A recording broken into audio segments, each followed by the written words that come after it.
Hello বন্ধুরা, সকালবেলা যে ভিডিওটা দেখেছিলাম সেই বৌদির বাড়িতে চলে এসেছি। মন্দির প্রতিষ্ঠা হচ্ছে, দেখো আমাদের এই বৌদি চলে এসছে। এই বৌদি সবাইকে বলছে চলে এসো, দেখো মন্দির প্রতিষ্ঠা হচ্ছে, দেখিয়ে দিল বৌদি। আর এখানে আমরা খাওয়ার ব্যাচে চলে এলাম, সবাই খেতে বসেছে, দেখো খাওয়া হয়ে গেছে, চলেও যাচ্ছে। এরপরে আমরা বসে পড়বো খাবার টেবিলে। দেখো আমরা বসেও পড়েছি, বলছি দেখো কত কি খাবার আছে, ঠিক আছে। দিদিভাইকে একটা নানপুরি দিয়ে দিয়েছে, আর তাই তোমার দিদিভাই খাওয়া শুরু করে দিয়েছে, খাচ্ছে। আমিও খেয়ে নিলাম, দেখো তোমার দিদিভাই কেমন খাচ্ছে।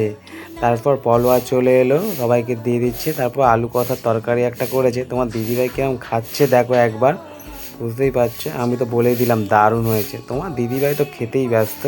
তারপর চাটনি পাঁপড় ভাজা দিয়ে তোমার দিদিভাই চাটনি এনে পাঁপড়টা নিয়েছে, আমি তো সব কিছুই নিয়ে নিয়েছি। দেখো পাঁপড়টা খাচ্ছে, আমিও পাঁপড়টা খেয়ে নিলাম। তারপর তোমার দিদিভাই জল খাচ্ছে, আমি তো মিষ্টি খেয়েই যাচ্ছি টপাটপ করে। খাওয়া হয়ে গেছে, দেখো লোক প্রচুর দাঁড়িয়ে আছে, হাত ধুয়ে নিল তোমার দিদিভাই। তারপর ওই বৌদি ভাইকে বলে দিলাম চলে যাচ্ছে আমার, টাটা। তারপর আমরা বেরিয়ে পড়লাম, প্রচুর ভিড়। দেখো তোমার দিদিভাই গেট থেকে বেরোচ্ছে, আমি তাই বলে দিচ্ছি চলো ঘরে চলে যাই, এইবারে রাস্তা দেখিয়ে দিলাম, চলো টাটা, রাখলাম, বাই বাই।